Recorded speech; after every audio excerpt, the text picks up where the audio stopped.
I just wanted to say one thing. So we did not know each other before the interviews, We did. and it was a half-hour interview. And now I got the fortunate luck that you watched my 13-minute video on how to prepare. You watched a couple other episodes, and we had a little bit of coaching up front. We did the interview. You gave me a testimonial, and when we left after just a half hour, the first time meeting each other, we both said the same thing. We both said we love each other. How did that happen? And I'll step out of the way, but that was actually beautiful. And I just thought, start there and then do your thing. And, oh, we're supposed to be interviewing. I'm supposed to talk to you. Sorry. Hey, Tad, I'm actually interviewing Hema on this one. So I forgot about that. So, hi. Good reminder. So, but that's a great place to start. How did that happen? I think it's authenticity and credibility, as you say, Mitchell. For me, it was just really lovely to have somebody call it out for me the way I call it out for so many people. Like with my clients, I didn't realize that's what I was doing. But when they told me that's what they loved about me, when you did that for me, of course, it was organic for me to say that that's how I felt about you. And I can't speak for you. I don't know what it was that, what led you to that moment. But it was a beautiful moment. And can I just say about that, Mitchell, because I know you started off earlier talking about it's what we need in the world, where there are more people who are saying, I love you. And I think the important thing is that they say it without an agenda, without any other connotation. The love is just simply about that moment, the presence, the feeling that you get from somebody and what they bring to the world. And a reason why a lot of people struggle with saying that is because they're worried about other things. And I feel we were in such a beautiful, vulnerable place. And I think there was such an openness that we were able to do it, say it, mean it, and it was genuine. Yeah, it was. Yes. I think what happens when you meet somebody whose primary focus is to support the other person. And what I could see in terms of what your CPOP is, what your customer point of pain, what I could see in terms of how you showed up, it just felt so comfortable, and the energy level between us was so powerful. I couldn't, and by the way, and also, are you ready? I felt it was safe. That's it. Right? And that's probably a piece of it, is sometimes what we worry about, and I did this for a long time, my corporate career for 13 years, I always said just what I thought my boss wanted to hear, not what I want. I was not authentic. And I felt comfortable and safe talking to you. Oh, that's beautiful. How do people do that?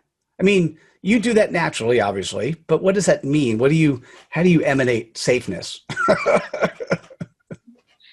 I think it's a lot about, look, some of the talks that we've already heard this morning. I think it's a lot about knowing yourself and knowing who you are and where you are. Because when you speak with truth, when you speak and resonate from a place of truth and honesty, I think other people feel that. And it gives them permission to be honest. It gives them permission to be truthful.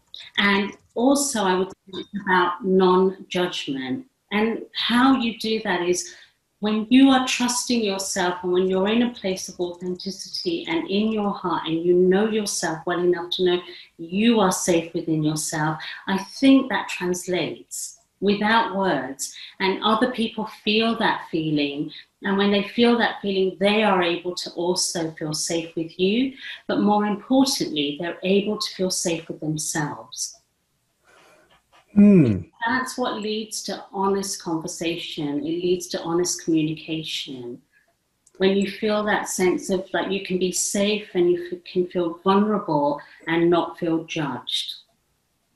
How about just for those that are here, why don't you put in the chat Do you feel when you talk to other people that you create an environment that allows them to feel safe? And just yes or no, or I want support. I it's not what either. Actually, I think maybe you do more that more than me.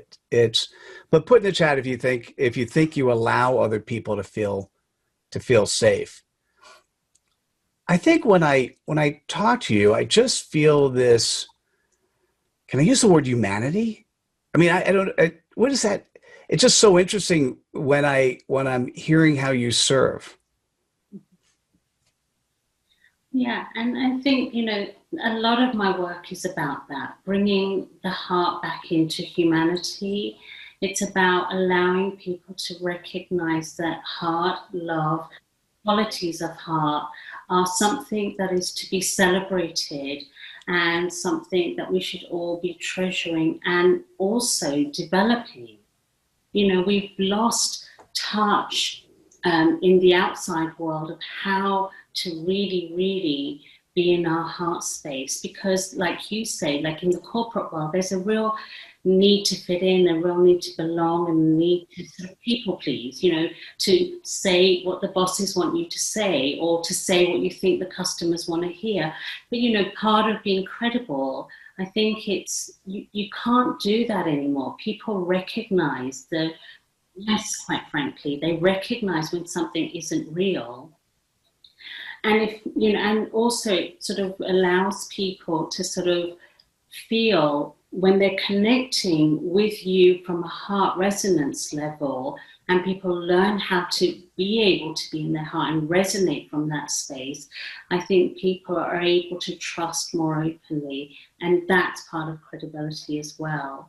And that's how I want to serve the world. I want to serve by helping people feel safe in themselves, by clearing away spaces and places where they didn't feel safe being authentic, and also being of service in the world through that space. Yeah, and by the way, it's the microphone is a little bit low in terms of listening. If you could pull that closer to you, that would be great. And I have to tell you, there's some really beautiful comments in the chat bar. In particular, those that actually just feel your heart energy. What is heart energy? It's actually an electromagnetic resonance, an energy that flows from your heart, and it communicates to the world without words. It communicates without even non-verbal language. It's about a frequency, a resonance, and when you have clarity in your heart, when you come from a place of genuine, unconditional love without agenda, or the qualities of like trust and beauty, consciousness, they resonate and people feel it. And when people feel it, it connects them to their own resonance of those qualities, because we all have these qualities and they're so important in terms of being able to go out into the world and be of service, to live our purpose. Yeah, and I know if this is not, if you're hearing these words and you believe Hema, and you should because she's so amazingly believable, but this is not something you've felt before or doesn't resonate with you directly. It truly is part, I believe, of being human is not leading from the head, but leading from your heart. It's part of that servant leadership. It's part of that. It is why, when you look at the results that Lee did, that nurses are looked at as the most credible profession. Because, what is that word, Trisha? Empathy. Like when you think of a nurse, you think empathy. And Hema, what's your mission? How do we get more people thinking and believing and doing and acting just that way? So, my mission, Mitchell, is really very much about bringing a new concept, and it's, a word that's been used before, and it's certainly a word I've used and written about, but it's called omnipreneurship. It's moving entrepreneurs and, into a space of being omnipreneurs. And what that means is that we're not only thinking about business opportunities and how we can be in the world of the career world, and how we can be in the corporate world or business world, but how we can be like leaders in our own life and how we can be leaders on this planet. So it's about people, about the planet, and it's about purpose. And it's recognizing that what people, what we need in business is more of that human connection. What we need is for people to have a vision that is not just about themselves, but is actually about everybody. It's about recognizing the interconnectedness of you and me and everybody on this call, but everybody connected to them. And this world that we're living as if we're separate and individual. And on the one hand, we're individual, but on the other hand, we are so deeply connected. What you do impacts me, what I do impacts you and everybody else around us. And so we need to change the language in business to not just think about what's in it for us and the servant leadership, but it's also about recognizing the certain qualities that we need to be developing so that we are able to live in a sustainable world, a world where there is harmony, where there is more beauty, where there is more grace, where there is more trust and more love. And love is not something that we should just consider as a word, as a sentiment. It is a vibration, and it is a frequency that is so powerful, and we need to learn to tune into its power, because we are not powerful. What resonates through us is what power is, and it is that power that we need to connect to in our lives in every way, every aspect of our lives, our personal relationships, our relationships to other people, plants, animals, but also our relationship to what our vision is and where we're going and the impact of that vision. The impact of that vision has to be, how we are going to evolve, how we're going to grow as humanity. And what we've been doing in the past, several hundred years, we've lost sight of that vision, that we are here to evolve. We are here to grow. We are here to be better, do better. And we have so much potential within us. And for me, it's really about bringing this to business. How can businesses do better? How can they connect with their employees, bring the human, the heart into business to grow the business in a way that supports the planet?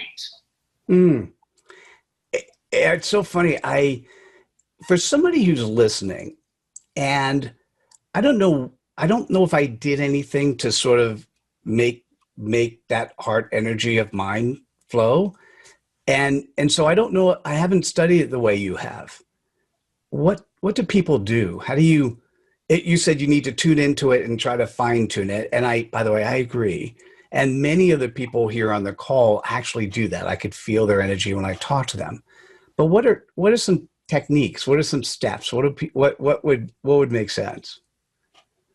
Well, there's a number of things. And I think the first thing is really, authentic voice, giving people a voice, because, there are so many people who work for, organizations and who are in the world, they're not able to be honest. And the reason why they're not able to be honest is because they're afraid of judgment. So the first thing I would say is recognizing you need to give people an authentic voice, to actually do real surveys, like the survey that, Lee did, when he was able to just ask people, there was no other agenda, we just want to know what the truth is. They were able to share honestly and openly what they felt, because that's how you know what needs to change. Once you've identified where there's a shortfall, where there's a gap, where people are going wrong, where things aren't working out, then you can begin to put those things right. But without knowing it, because, the people who are at the top don't always know. And I agree with you that people on this call probably are, very heart-led, and they're probably conscious leaders, servant leaders, whatever you want to call them. But there's so many more people out there that need to know this. And, that's really what I'm about. It's, when you're able to identify the problem, the genuine problem, as opposed to what you think is a problem, when you move away from the bottom line being about money, the bottom line becomes a top vision, and the vision is about, what was the purpose? When you connect to purpose, then you can begin to put solutions in place. And so some of those solutions from my perspective, Mitchell, would be things like, teaching people, developing intuition, developing trust in their heart, developing how to make better decisions, how to be more creative. As Chuck said, of the 5 things that he talked about, I would say 3 of the things are the things that I'm really interested in helping people develop: emotional intelligence, creativity, and I forget there was the other couple, there was the adaptability, flexibility. How do we learn to be flexible? So there's, it's really, really important that we recognize these are things that can be taught, they can be developed, but first of all, we have to acknowledge they are so important, and we have to give people a voice so that they can say where they're struggling, or where the company is failing, or where we are failing as human beings, so that we can begin to bring about that change. Because I also agree that change has to come from within. So one of the things I teach is leaders to be more of themselves, so that they are able to hold the space for other people to be themselves. Because we don't lead by telling people what to do, we lead people by showing them who to be, how to be, by who we are, by being that, by being an example of what it is we're leading people towards. Mm. Mm. Sorry, you gave me shivers. So beautiful. I think I promised you up front, when you start hearing people talking, particularly with Hema, you can't help but feel her energy. And as I'm looking at the chat, this is very powerful and very true. And I just thought, Hema, one of the things I want to make sure that people know is one of your gifts is that you have said that you will give people, was it 45-minute chat? What's the discovery call? Tell me again your offer. Oh, I think it's a 40-minute discovery call, to see, where you are, where your business might be, what might be going on for your team, and find, what the solutions might be, and in what ways I might be able to help and serve. That sounds great. And I'm pretty sure the offer is somewhere in Hey Summit. Tina, if you want to just put the link down in the chat box for those people who would find that interesting, that would be great. Emma, what did we not talk about that we should? How would you like to leave? I mean, having watched the other speakers, I just want to say, everyone who's been on today, when I see you on my calendar, and even if it's 15, 20 calls a day, I smile when I see your name, right? Because I know the beauty of what it is that, regardless of the time we have together. How would you like to leave this? What messaging would you like to leave for those in the room today? That's so beautiful. Thank you, Mitchell. So if you don't mind, I'll make it really quick, but two messages. One is that, we, all the people here, they are all people who are conscious and led by their heart. It is time for heart renaissance, and I would really love each of you to join me in, really, really backing that renaissance of the heart, which is directly connected to credibility, because our credibility comes from living truly in our hearts and being centered in our hearts without the debris of things that don't serve us. When we are connected to our hearts from a place of love, we are able to be our most authentic, most credible self.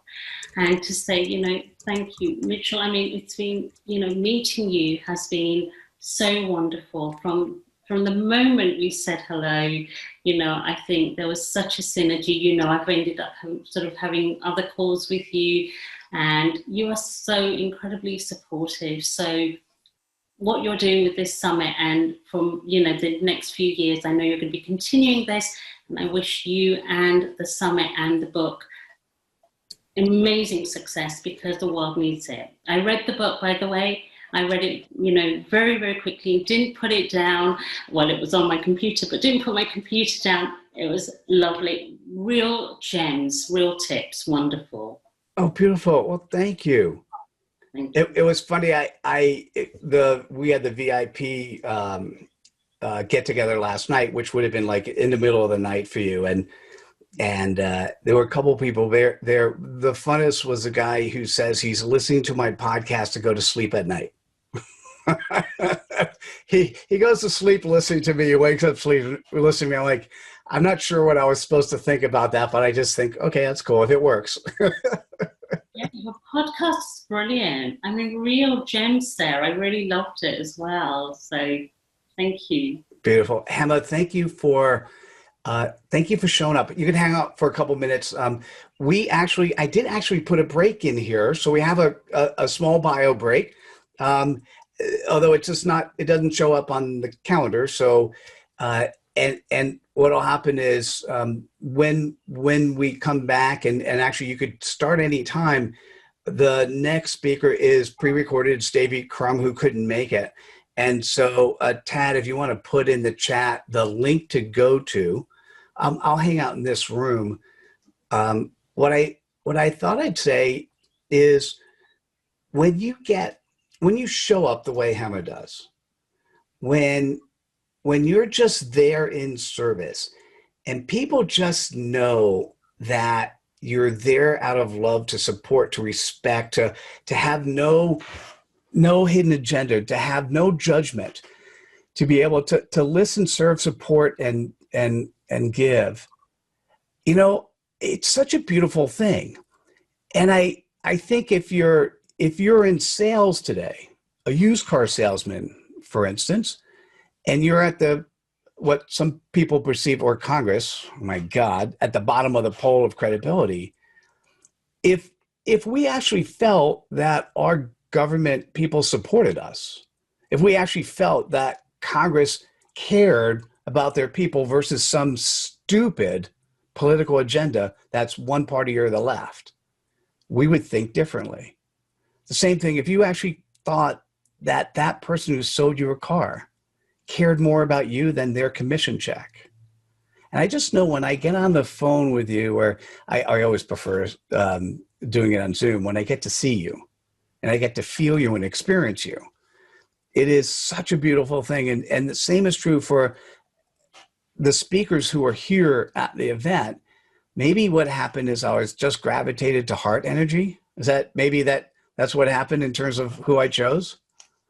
I would definitely say so, because certainly, just judging by some of the people, absolutely, there's a heart resonance, and that's what you pull in, and that's what draws people to you. And and that's what I mean, that there is an energy that surpasses any other thing, and that's what's so beautiful. But I agree, when people can believe and trust that the people they're turning to care more about them than their own agenda, then they are going to be open and to receiving as well as giving.